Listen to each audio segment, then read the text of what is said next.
What's up, guys? Welcome back to the channel. My name is Gore, and it is time to make some more college football picks for week number 10.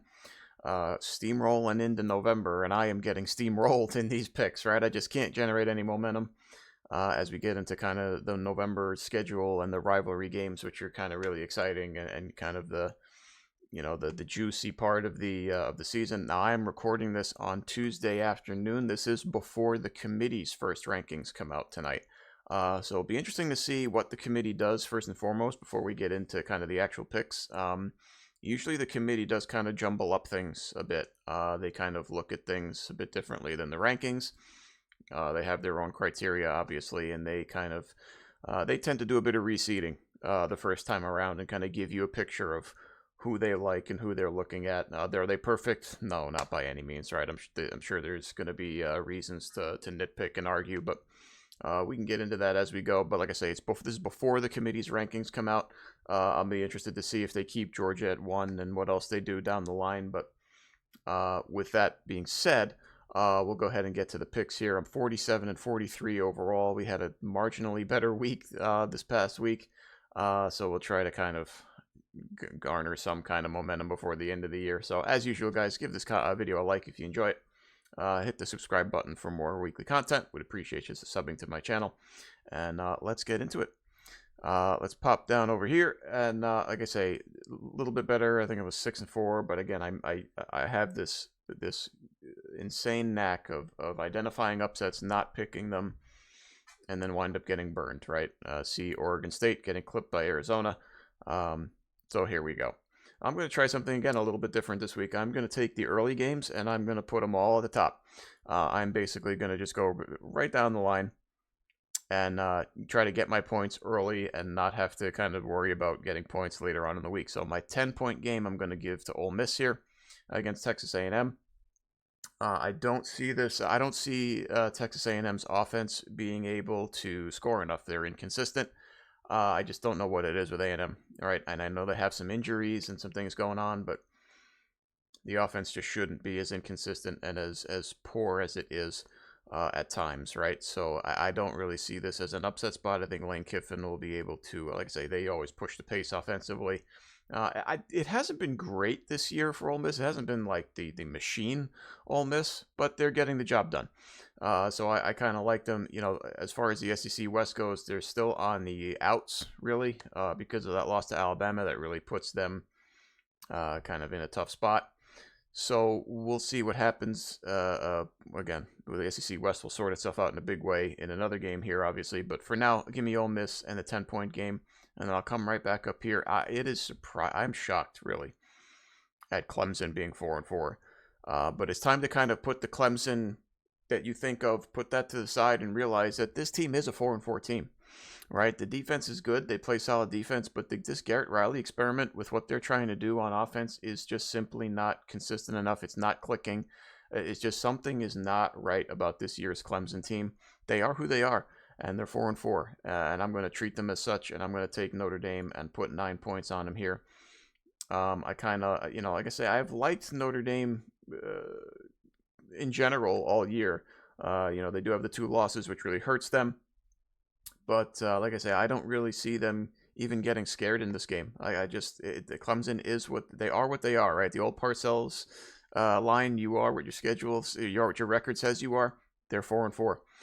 So I'm going to take Notre Dame on the road comfortably with the running game and the defense, and Sam Hartman obviously doing enough in the passing game.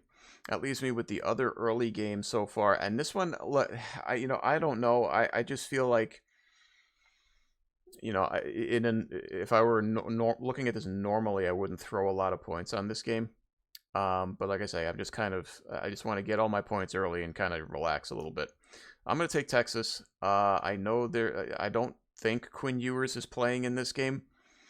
I don't know. I can't see, like, if the game were in Kansas State, I would have a much different look at this game with Malik Murphy playing. But I think at home, and I think Kansas State's, I don't know, again, and there are a lot of teams for me that I just look at. They're like inconsistent. Kansas State's a fairly conservative team. When they're not running it up on somebody, right? When the game is tight, they get a little conservative. And I don't know. I just like I've been saying all year. I believe in Texas. I believe in Texas. It'll be interesting to see. Speaking of the committee, where they rank Texas and Oklahoma this week, given the Oklahoma loss, the upset. Um, it would be difficult, because the way they are in the AP rankings, you would think off that loss, right? You would drop Oklahoma behind Texas, despite the fact that they have the same record and Oklahoma beat them, right? So I don't know. Maybe that's something. Oklahoma's in the AP is ranked 10th, and Texas is at number 7. I wonder if the committee. This is a spot where maybe the committee changes that, because it's kind of tough. I mean, they have the same record, and Oklahoma's got the win heads up, so it's a little bit difficult to kind of put Texas ahead of them. I'm not, they played. We saw it on the field, right? So we'll see. Maybe the committee does that. I think in this game, though, like I say, I'm not. Like, if it was in Kansas State, I'd be much more inclined to pick an upset here. But I'm going to stick with Texas at home and the myriad of weapons they have around whoever's playing quarterback, right? So that leaves us with the rest of the schedule. There are some good games here, but I'm going to throw points on Washington on the road at USC. Look, USC's offense is what it is, right? They are going to score points. They are a good offense, and this Washington defense is not great. You can put points up on them. It's not their defense isn't exactly anything to write home about, but USC's defense is pathetic. Like, it's an absolute joke. I mean, it does not matter who is on the other side. It doesn't matter who they're playing. To allow 50 points to the Cal Golden Bears is just an insult. I mean, it really is. Like, there's no other way to put it. That team is about as light an offensive team as you can get historically, and they moved that ball at will, and I agreed with the decision, right? Go for the 2, go for the win. They couldn't make the play, okay, but the fact of the matter is the fact that USC gave up 50 points to Cal is a joke. It's just a total joke, and it happens week in and week out with this defense. And if Cal can put up 50 points, how many points can Washington put up? Let's be real, with these receivers and Michael Penix playing the way they are. They might put up 70 in this game, a Miami Dolphins style 70-point route. Like, I mean, it's just that bad for USC, and I don't see it changing overnight. I don't see anything happening here that's gonna spark this defense. They're just bad. Like, they're just bad, and they're gonna suffer for it. So give me Washington on the road to kind of take care of business, and I will move forward to the next couple of games. Now there's some. It starts to get a little tricky with this slate. This is a good slate of games here. I think I'm gonna go with Oklahoma in I guess what's the final Bedlam for the foreseeable future. I'll be very interested in this game because of it. It's a shame that a rivalry like this is going away. Scheduling it out of conference just really isn't going to feel right. It should just be a yearly game on the schedule, and that's Oklahoma's fault for leaving for the SEC. Shame on them. Oklahoma State should feel no responsibility in scheduling Oklahoma to keep Bedlam alive. Oklahoma's the team leaving, so fuck them. It's their fault. It just kind of is what it is, but the sport loses out as a whole. I'm going to take them on the road. I would think that this would be a spicy upset spot if Oklahoma hadn't already lost the game last week. I think it's going to be a close game. I think it's going to be a competitive game. Oklahoma State has found themselves. It's taken a couple of weeks, but they have found themselves. With Ollie Gordon and the running game, their offense is finally kind of emerged the last few weeks. They've been able to put up points, and Ollie Gordon is just running all over the place. I mean, they just, Oklahoma State running backs, you I don't need to tell you who they are, right?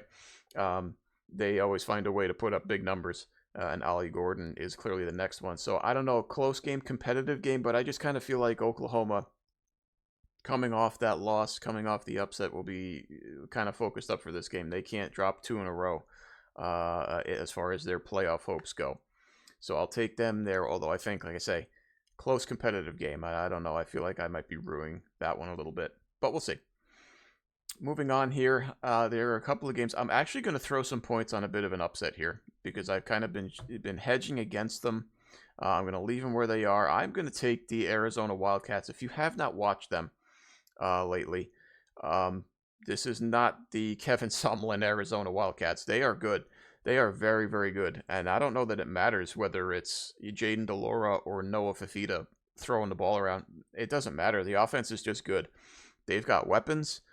They can move it. Jed Fish is a good coach, good offensive mind. And they are good. I think they are obviously 5-3. I think I have to look at their schedule, but I mean, at this point, I'm picking them to upset UCLA here. So I mean, we'll be seeing them in a bowl game, and they deserve it the way they played this year. They played very, very well. They've hung with the good teams. UCLA, I don't know. Chip doesn't really. Dante Moore, Chip couldn't trust him with the turnovers, so now it's this quarterback carousel thing going on there. They took care of business against Colorado last week, but really, I don't know. I think this is a spot because of the quarterback inconsistency. I know they play good defense, but man, I don't know. I'm just a believer in this Arizona team, so I'm going to put some points on them, and I'm going to believe in the upset this time around. This is a very much improved Arizona team, and it's good to see. Like I say, I like seeing the teams rise from the ashes, right? And Arizona this year has definitely been one of those teams. 4 more games left here. These are the kind of the games I don't really have very strong feelings about. I'm going to pick Alabama in the Alabama LSU game. These games are kind of always tight and competitive.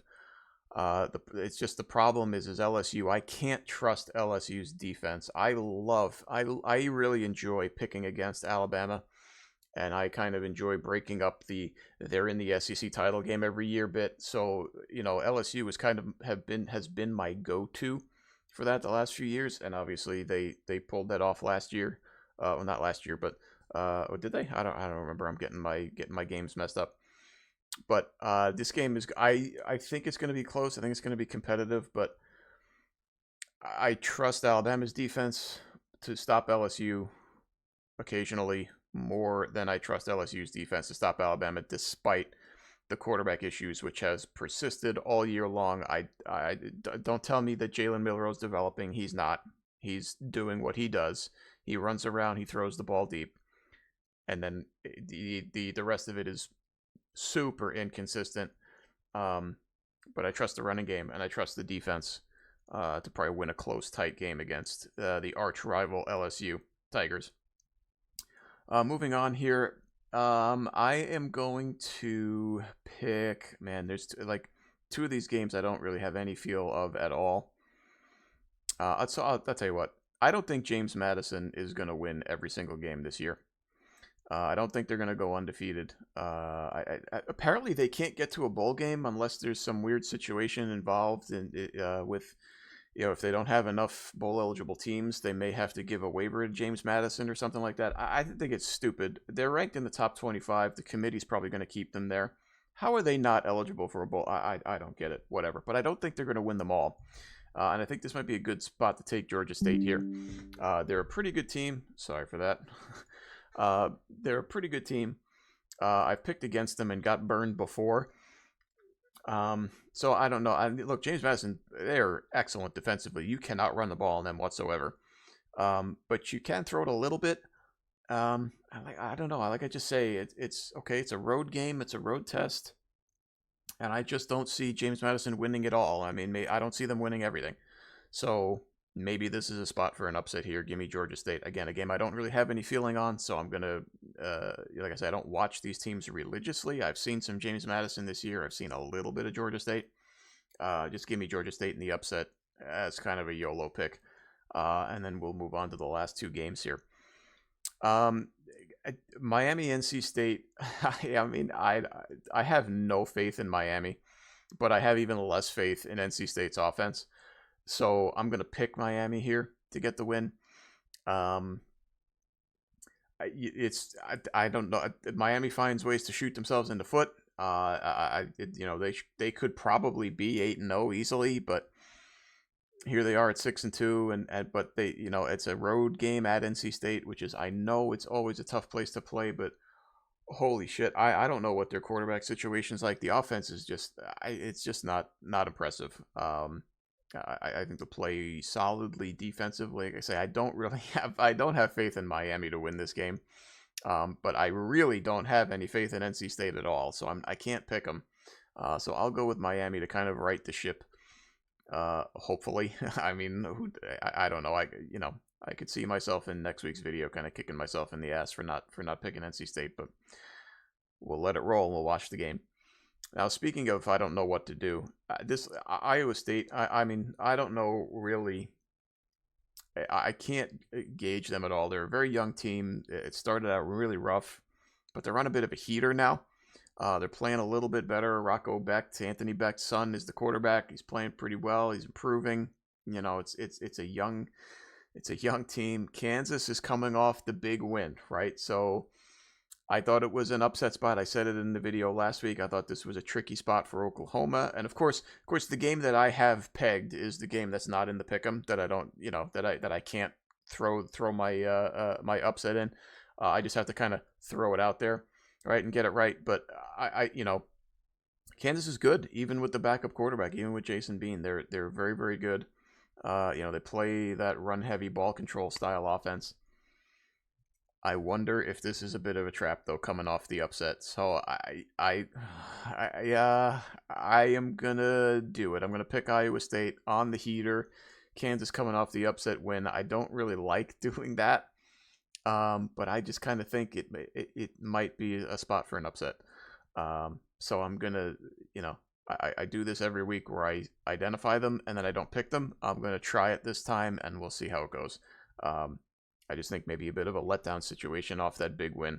Now they go to sleepy Iowa State, and you never know, right? So that's my picks for this week, guys. Ole Miss 10, Notre Dame 9, Kansas 8. Sorry, Texas 8, Washington 7, Oklahoma 6, Arizona 5, Alabama at 4, Miami at 3, Iowa State 2, and Georgia State at 1. And that is going to be it for week number 10 in college football. Thank you guys very much for watching this video. Let me know what you think about these picks. Let me know who you got in these games. I'd love to hear from you.